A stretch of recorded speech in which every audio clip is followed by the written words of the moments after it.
Howdy folks, welcome back to Boondockery.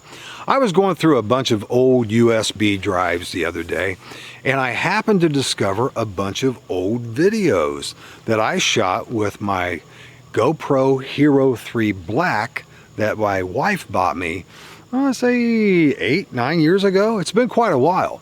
And she knew that I took photographs every time I went out on my outings.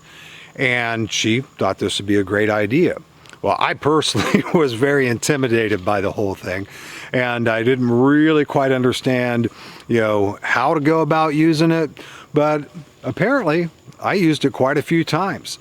And so what I'm going to do is, for the next several Thursdays, I'm going to do a Throwback Thursday video, and I'm going to show one of these old videos. And as I was looking through them, I was actually surprised that they're actually not bad. And certainly not what I do now. But for the time, and knowing the little bit that I knew, I think the information's pretty decent. One drawback is that the Hero 3s were notorious for having very poor audio. So as soon as this intro is over and the video starts, you might need to turn that volume up a good little bit to hear it. I have 3 batches of videos I'm going to do, one of which was from a winter wild camp my son and I, Ryan, went on. One of which was from my very first trip to Dolly Sods, and one of which was an impromptu gear review that my friend John Walsh was doing on the Pathfinder Canteen Cup set. And I'm just going to go ahead and show one a week until they're all done, and hopefully you'll find them entertaining, if nothing else. I really got a kick out of seeing me young with short hair, and it was just sort of neat, and hopefully you'll enjoy those. Well, without further ado, folks, on with the show. Well, this is our winter camp for 2015. Ryan and I are in the Zaleski State Forest, and we had a real rough way getting here yesterday. Got stuck in some ice and snow. It was not a pleasant thing, but when we finally got out of that, we got a real late start into the woods.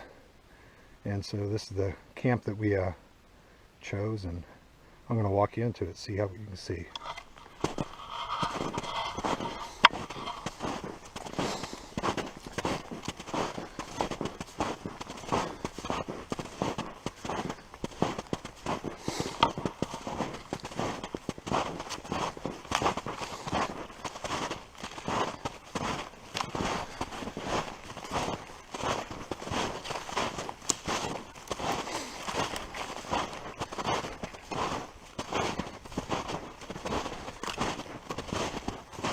We chose a spot up here on the ridge just simply because we really weren't worried about a water supply because we have all this snow. And so we've been melting snow to make our coffee and our meals. As you can see, it's a nice little spot, fairly level, not too bad. And, we had pretty much a standard setup with our camp, hammocks and tarps. This is my camp, hammock, and I'm going to do a separate video on my setup. And we got our fire pit over here.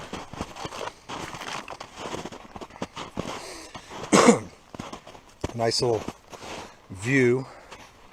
Had a beautiful moon last night. We also had a couple other things happen that was very unusual, but that's for another time. There's my camp again.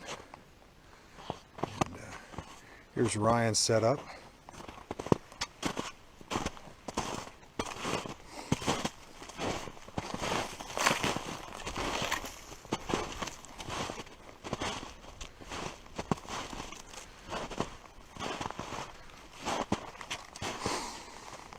If you notice that we have our backpacks hanging on trees, and the reason being they're up off of the snow, and if it's raining or anything else that keeps them up out of the duff, and gives us the ability to access any of the stuff that we need and to put things away.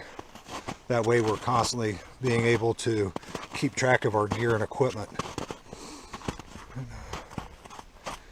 Anyway, this is our camp, and I'm going to be doing a couple more videos on individual things that I've got in the camp. So there we have it. Hello, I'm in Zaleski State Forest doing a little winter camping, and I wanted to take everyone through a walkthrough of my camp and explain the way I set it up and some of the things that I've done as far as do-it-yourself projects to make my winter camping a little more pleasurable. This is my camp. It consists of a hammock and a tarp with some additions. Underneath the hammock, I've purchased a Cafaro doobie, which is essentially a very well-insulated poncho liner. I've actually utilized this as an underquilt for my hammock, and it seems to do an excellent job keeping the draft off of the lower part of my body. If none of you have ever done any winter hammock camping, you may not realize the fact that when you even have a very heavy-duty sleeping bag, that when you lay on the sleeping bag, that insulation compresses to the point to where it no longer works as it's designed to. And what the underquilt does is it provides a very loose fiber underneath the hammock, which will provide the insulation you're losing while you compress the insulation that's in your sleeping bag. One of the other features that I've added to this is a very inexpensive heavy-duty space blanket. And with this, I've made eyelets in the top, so the elastic webbing that's on the top of my mosquito netting will slide through those. And I've just taken a dowel and wrapped Gorilla Tape around here to a certain thickness to be able to hold the end pieces of webbing into position. It keeps the mosquito net open and full. And I've connected a piece of elastic bungee cord through this, which runs all the way through the other side, through another stick that's set up in the same fashion. This keeps the mosquito netting open and also allows the space blanket to remain open around it. Last night it dipped down into about 20 degrees. It was quite cold, and this slight insulative layer provided a tremendous amount of heat retention. I was actually amazed when I got in, because when I got in it was cold, and within a few minutes I actually felt warmth from inside, almost as if there was some type of a heat source. The space blanket itself was a little short to do a full length, but I'm sort of thankful now that it was. This little opening here I have at the top provides me ventilation so that my breath, which has a lot of moisture in it, did not cause any condensation on the interior of the space blanket. And it also provided fresh air.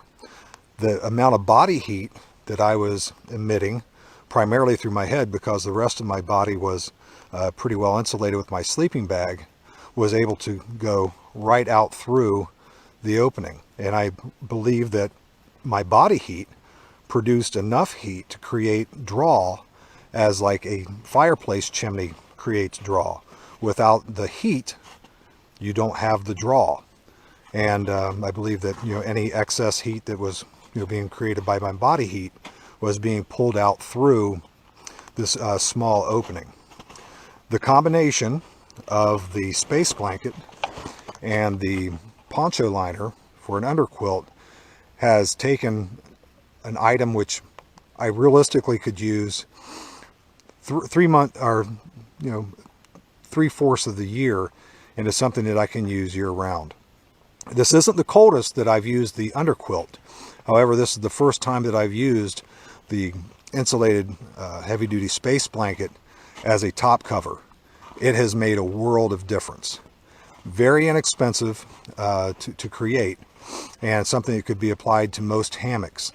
The underquilt I'm using is a Kafaru doobie, which they have 3 different variations of this poncho liner, one of which is called the Whoobie, which is half the insulation of the doobie, and they now have a product called the Arctic Whoobie, which has twice the insulation as the doobie. Very lightweight, very durable, and creates a tremendous amount of insulation. When you wrap yourself in these, you get warm immediately. And they have a water-resistant coating, which is called rhino skin.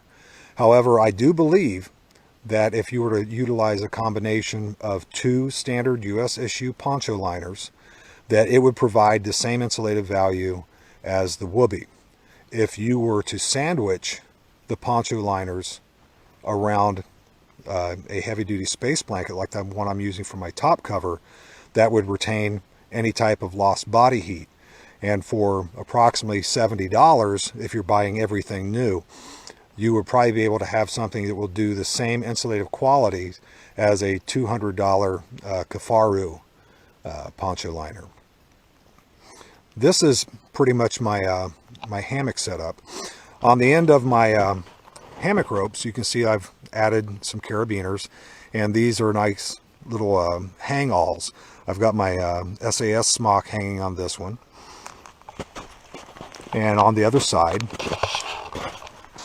I have my shirt and a bag which I have my camp stool and my folding saw in. You also will notice that my backpack is hanging off the tree. The reason I do this is it keeps it up off the ground, regardless to whether it's raining, it's snowing, it's up off the elements. But especially in the summer, it keeps the insects out of it. I made a mistake one time by laying one of my bags down on the ground, and it was wound up by the end of the day being filled with ants. If I would have put it on and walked off with it with the ants in it, it would have been a very uncomfortable journey by the time I got to where I was going. I will always bring an extra heavy-duty space blanket with me for a lot of different reasons. It's a good survival tool to have. It's very lightweight. It provides insulated protection, will reflect up to 90% of your body heat, and it also is waterproof. I stake these down with some lightweight aluminum tent stakes, and it provides a nice little walking mat for when I'm changing my clothes. If I just want to sit underneath the poncho and or the fly and read, just ponder, what have you, I have something that will protect me from the ground beneath. Gives me a good clean area to do whatever I need to do. When I start breaking down camp, everything that I put in my backpack will be prepped, rolled, packaged on this tarp. This tarp will be the last thing that I pick up and put in my backpack. The entire camp will be taken down, and I'll be able to use that to do any of the folding, rolling, and packaging I need to for my backpack. Those are primarily the things that I have in my camp. The last thing I have is my cook stove that's out, and this is an MSR Whisper Light International. The nice thing about this cook set is that you can use multiple fuels, anything from kerosene to diesel fuel to white fuel, unleaded gas, and denatured alcohol.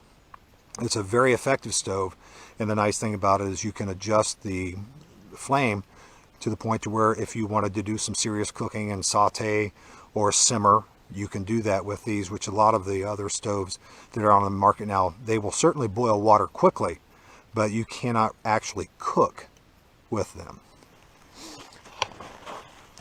This is essentially the same camp setup I do almost everywhere I go.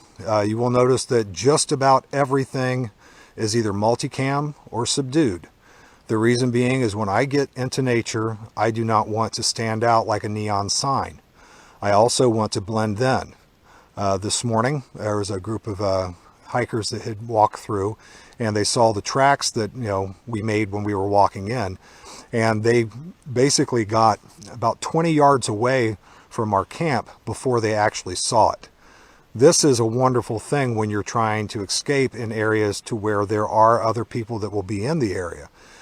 You don't have people noticing you from a distance.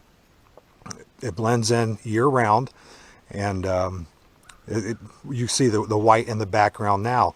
But as if I move around, you will notice how easily that the multicam will blend in to the trees in the distance, and also through the greenbrier and the brush. So even in winter, this is a very effective pattern to utilize. It is a little more expensive than some of the camouflage patterns that are out there.